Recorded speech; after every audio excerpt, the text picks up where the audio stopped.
possible for jealousy to ruin a relationship? Yes, it's definitely possible. What if you've been cheated on so many times that you just don't know what's real and what's not? Welcome to this week's advice column. Hello and welcome back to the Hello Hayes Show. It's me, Hayes, your host. I'm who you're saying hello to.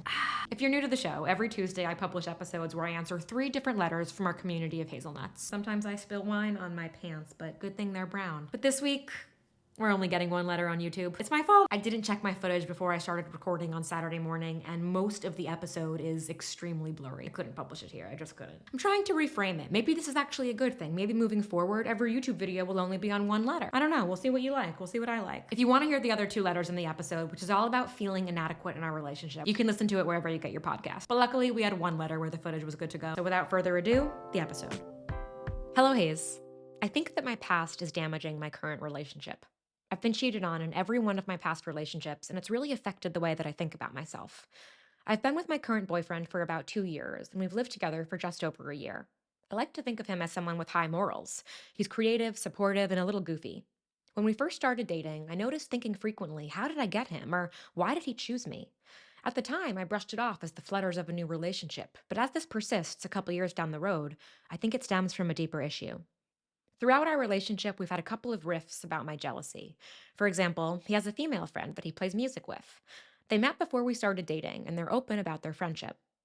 I find myself comparing their friendship to our relationship, though, and I feel self conscious about the things that they bond about that we can't, such as music. What if he realizes that they get along better than we do? Hayes, I need some advice on improving my self esteem so I can show up better in this relationship. I don't like the feelings of insecurity and worry. I want our relationship to be laid back, and I don't want to limit his friendships. Yours, Miss Insecurity. Okay, the first homework assignment I want to give you, Miss Insecurity, is ask some people you trust, 2 people minimum. What's something you love about me that you wish I loved about myself? I'm being serious. Ask them that. Like, come up with the people right now, and I want you to ask them. Don't be ashamed. This is why we have people in life, to lift us up and to support us. And in these moments that you're talking about where you are questioning yourself, you're struggling, it's okay to say you're struggling. Self esteem does come from the self, but what is the point of friends if not to ask them how they feel about us so that we can feel that way about ourselves too? I've noticed recently that every time I ask for help, every time I admit that I'm not doing okay to my inner circle, to people that I trust and admire, that's key here. Every time I ask them, I'm reminded that I should do that more often. I'm reminded that other people, connection is the answer. I always feel better. I always feel better every time I ask for help. Asking the right people for help. That's key. We should not go asking people who aren't there for us for help. The key is asking people who love you and who you know are there for you. Don't go to your boyfriend right now for that. Not that I think he's bad or that he doesn't love you or any of those things. I don't think I'm saying that. But I want this exercise of self-esteem to come from outside of your relationship. Because what happens outside of your relationship, the positive growth that you feel there and the connection you feel with other people, I think will inspire that same feeling within your relationship with him. Your letter reminds me of that saying, we can't be loved until we love ourselves. And I call bullshit on that. A lot of people call bullshit on that. It's problematic because it implies that if we're struggling with if we're having a mental health struggle, it implies that we're not worthy of love. So I don't like that phrase. There are ways that it could be true. If we don't love ourselves, if we don't know how to choose ourselves, then we might pick people who are bad for us. We might engage in self-sabotage. But I do believe that you can be on the journey to love yourself. You can be learning to love yourself. You can be learning to act on the love for yourself and still be loved deeply and truly. So, yes, we absolutely do need to work on your self esteem, but I don't want you to feel like you're doomed. I don't want you to feel like your current relationship is doomed because you're not there yet. One thing that I do wonder about is you sort of brush past the cheating detail in your letter. You said, I've been cheated on in every one of my relationships. I'm curious what you learned in those situations. Your learnings are missing from your letter, and I think that some self-esteem can be found in those answers. Because listen, it isn't doing you any favors. When we have a pattern in our life, a pattern that we're unhappy about, we don't do ourselves any favors when we just chalk it up to bad luck or when we don't spend the time trying to figure out what we can learn from it. So I want you to ask yourself, what did I learn here? If I've been cheated on in every one of my relationships, what can I take from that? And here are some answers that I won't accept from that question. I won't accept saying that you learned you were unlovable. Okay. I won't accept saying that you think I'm ugly, I'm bad in bed, I'm XYZ. None of these answers can be rooted in self hatred. Okay. The type of answers that we're looking for are actually, let me give you, instead of telling you what answers we're looking for, I'm going to give you some more specific questions to ask. You can ask yourself, were there any red flags that I ignored? Were there things that I settled for? How did the situations differ from each other? What similarities did these people have? What similarities did these relationships have? I think those questions might be helpful for you because right now you're sort of bucketing the cheating in one big I've been cheated on category, and you say it's affected you, which I believe you that it has. But being more specific and realizing that not all cheating is the same necessarily, I think you'll find some self-esteem there because you'll be able to pull some facts out of these situations instead of just loss and feeling, right? They've made you become a jealous person. That's part of what you're saying. My past experience in my relationships has given me this jealousy problem. That's a feeling, and it's a repercussion that is real and that we're going to work on. But I wonder if there are some other facts that you can learn. For example, if there was a red flag that you ignored, we all ignore red flags when we want something to be true. I did it in a lot of jobs. When I wanted a job to work out, I ignored some red flags in the beginning. I ignored my gut feeling that something wasn't right here. If that's something that you can learn about some of these relationships about yourself, that can be useful in this current relationship and in any relationships that you have in the future. And again, we can lean on our friends in this situation. You do not need to do this alone because these questions are painful. Maybe you shouldn't do it alone. Who do you trust in your life that you can sit with and ask these questions and have a conversation about it? Sometimes the people close to us who love us can see things more clearly than we can. Similar to just like how they can tell us the things that they love about us, what makes us special. They can also help us see things that we might have missed when we had our goggles on. Having facts will be helpful to you because then when you start to feel jealous in this current relationship, you can ask, do I have any evidence to support the fear of being cheated on? Do I have evidence of myself ignoring things that I was ignoring before? I ultimately don't know enough about you or this relationship with your current boyfriend to chime in on whether I think there are red flags. I don't think it's a red flag that he has a female friend. I don't. If you said to me that he has a female friend who he plays music with and he lies to you about where he is, that could be a problem. But that isn't what you're saying to me. The one thing you said that I thought was peculiar was, I like to think of him as someone with high morals. My follow up question for you there is that your former self talking? I like to think of him as someone with high morals. There's doubt there. Is that doubt being fueled by your insecurity and the part of you that doesn't know if you can trust anybody? Or do you have evidence to believe that he doesn't have high morals?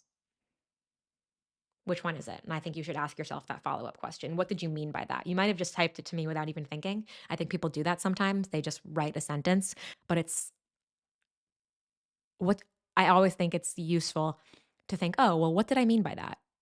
Was it actually thoughtless? Did it not mean anything? Was it just the turn of phrase that I used because I wasn't thinking so much? Or can it tell me something about how I feel about this situation? To talk more about your relationship, I do understand your fear of not being able to connect over music. But just because you don't play music doesn't mean you can't connect with it, right? There are multiple ways to connect over something. We can connect by someone teaching. You can connect by him playing music for you and you listening. You can connect by talking about his love for music. There are so many things that my husband and I don't share interest in. Running is one of them in particular. Brian was a competitive runner growing up, and he still loves to run. And he said that he always thought he was going to marry a runner.